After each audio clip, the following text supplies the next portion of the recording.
Hey guys, अर्थगोला channel में आप सभी का स्वागत है। मेरा नाम मोहब्बत अली है और आज मैं इस वीडियो में बात करूंगा अग्निपथ योजना के बारे में। दोस्तों, भारत सरकार ने ये सुविधा अभी 14 तारीख को अनाउंसमेंट किया है। दोस्तों, इस अनाउंसमेंट के बारे में मैं आपको बताऊंगा कि किस प्रकार से आर्मी में आप ज्वाइन कर सकते हैं। 4 साल की वैकेंसीज़ में आपको किस तरह की एबिलिटी की ज़रूरत है, किस तरह से 4 साल में ये पूरा होंगे, मैं सभी वीडियो में आपको समझाऊंगा।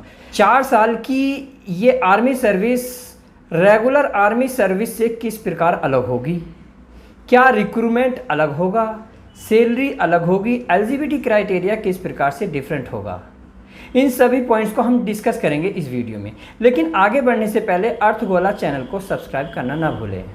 तो चलिए फ्रेंड्स, आगे चलते हैं। दुनिया के सभी देश आर्मी में रिक्रूटमेंट के लिए 2 प्रकार के मॉडल अपनाते हैं। पहला मॉडल है स्वैच्छिक यानी वॉलंटरी, जो भारत में अपनाया जाता है। आपको आर्मी ज्वाइन करने के लिए कोई फोर्स नहीं करता। आर्मी ज्वाइन करे इसके लिए कोई अनिवार्यता नहीं है, आपकी मर्जी है। आप चाहे तो फौज में जाकर भर्ती कर सकते हैं। That is the first recruitment model. दूसरा तरीका रिक्रूटमेंट कॉन्स्क्रिप्शन होता है, यानी कि अनिवार्यता सैन्य सेवा। अब इसका कारण हर देश में अलग होता है। कुछ देशों की आबादी बहुत कम है, जैसे इजराइल। अगर सैन्य सेवा में अनिवार्यता ना रखे तो कोई आएगा ही नहीं। रसिया, साउथ कोरिया, इस तरह के देशों में आर्मी में रिक्रूटमेंट के प्रति इतना जोश और जज्बा नहीं है, क्योंकि इतनी अच्छी सैलरी भी नहीं मिलती है कि वो जाकर आर्मी ज्वाइन करे। तो इसलिए इन देशों में कॉन्स्क्रिप्शन अपनाया जाता है। 2, 3 या 4 साल के लिए आर्मी ज्वाइन करना ज़रूरी है, अगर वो आर्मी के लिए फिट है तो। अब इसका कारण हर देश में अलग है। कुछ देशों की आबादी बहुत कम है, रसिया, साउथ कोरिया, इस तरह के देशों में आर्मी में रिक्रूटमेंट के प्रति इतना जोश और जज्बा नहीं है, क्योंकि इतनी अच्छी सैलरी भी नहीं है कि वो जाकर आर्मी ज्वाइन करे। तो इसलिए इन देशों में कॉन्स्क्रिप्शन अपनाया जाता है 2, 3 या 4 साल। तो भारत में भी कई प्रकार के लोग ये कहते हैं कि कॉन्स्क्रिप्शन होना चाहिए, लेकिन हमारे यहाँ आवश्यकता नहीं है। सेना में भर्ती होने के लिए ऑलरेडी बहुत लोग लाइन में लगे हुए हैं। तो हमारे यहाँ से समस्या बिल्कुल नहीं है कि देश में नौजवान भर्ती ना होना चाहता हो, क्योंकि आबादी बहुत है तो कोई प्रॉब्लम नहीं है। लेकिन कुछ देशों में दोनों का मिक्सचर मॉडल है, वॉलंटरी और कॉन्स्क्रिप्शन, जैसे कि अमेरिका और चाइना। तो अमेरिका में सेना में भर्ती होना ज़रूरी नहीं है, लेकिन युद्ध के समय में वहाँ पर एक कानून है कि इसको एक्टिवेट किया जा सकता है। इन सभी देशों में जो टाइम पीरियड है कॉन्स्क्रिप्शन का, वो 2 से 8 वर्षों के बीच होता है। भारत की अगर हम बात करें तो यहाँ पर शॉर्ट सर्विस कमीशन अपनाया जाता है। इसका टाइम पीरियड फिक्स होता है, पहले 10 साल और उसको एक्सटेंड कर लिया जाता है 14 साल के लिए। लेकिन अब इस अग्निपथ स्कीम को लाया गया है आर्मी रिक्रूटमेंट के लिए, और इस भर्ती को जो ज्वाइन करेंगे उन्हें अग्निवीर कहा जाएगा।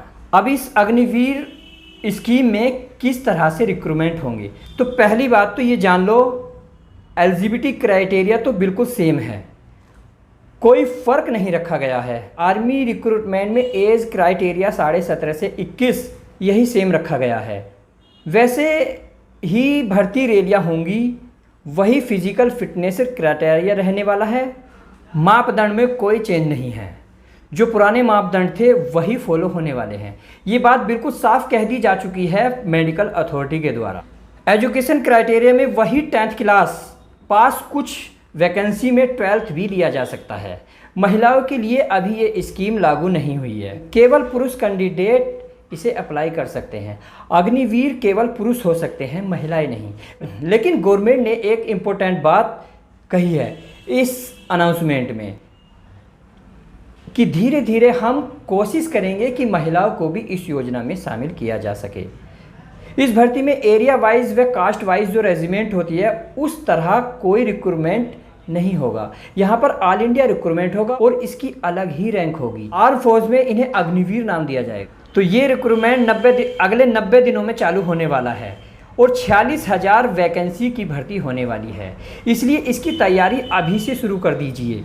सबसे बड़ा बदलाव जो इस वैकेंसी में किया गया है वो 4 साल का टाइम पीरियड रखा गया है। ट्रेनिंग को मिलाकर ये टाइम रखा गया है और इसके बाद टाइम को बढ़ा दिया जा सकता है, वो मैं आपको आगे बताऊंगा। सैलरी की बात करें तो 30,000 से 40,000 सैलरीज की रखी गई है। स्टार्टिंग सैलरी 30,000 रहने वाली है, जो आगे चलकर हर साल इंक्रीज कर दी जाएगी।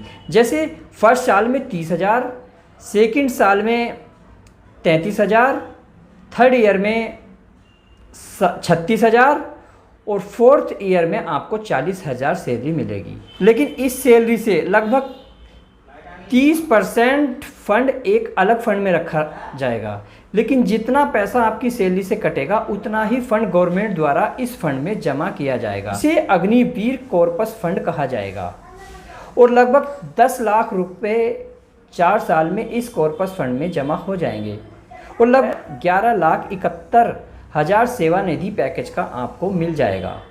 दोनों से लगभग 22 लाख रुपए 4 साल में एक अग्निवीर को मिल जाएंगे। एक इंश्योरेंस भी इस सरकार के द्वारा दिया जाएगा। अगर सेवा करते हुए किसी की मृत्यु हो जाती है तो इंश्योरेंस के तौर पर 44 लाख रुपए उसके घरकों को दे दिए जाएंगे।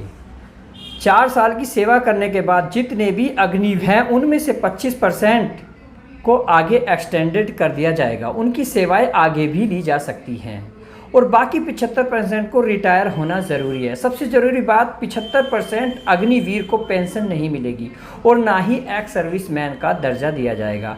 आगे किसी और वैकेंसी में जो छूट व एज रिलैक्स मिलते हैं वो भी नहीं दिए जाएंगे। हो सकता है कि बाद में इसे चेंज किया जाए, इस नोटिफिकेशन में तो नहीं लिखा है। लेकिन जितने भी अग्निवीर सैनिक हैं, बहादुरी दिखाते हुए उन्हें परमवीर चक्र, जितने भी मेडल हैं, अवार्ड हैं, वो सभी मिलेंगे। एक बहुत अच्छी बात यह है इस जॉब में कि आपके बाद एक स्किल सर्टिफिकेट दिया जाएगा, वो आगे काम आएगा। आपकी सर्विस के दौरान आप बैंक से 18 लाख रुपए तक का लोन भी ले सकते हैं। तो फ्रेंड्स, आज की वीडियो में बस यहीं तक। बने रहिए इस चैनल अर्थगोला पर और चैनल को सब्सक्राइब और शेयर करना ना भूलें। अगली वीडियो में मैं आपको बताऊंगा कि इस जॉब के फॉर्म ऑनलाइन कैसे और कब होंगे। Okay, thank you very much, have a great day.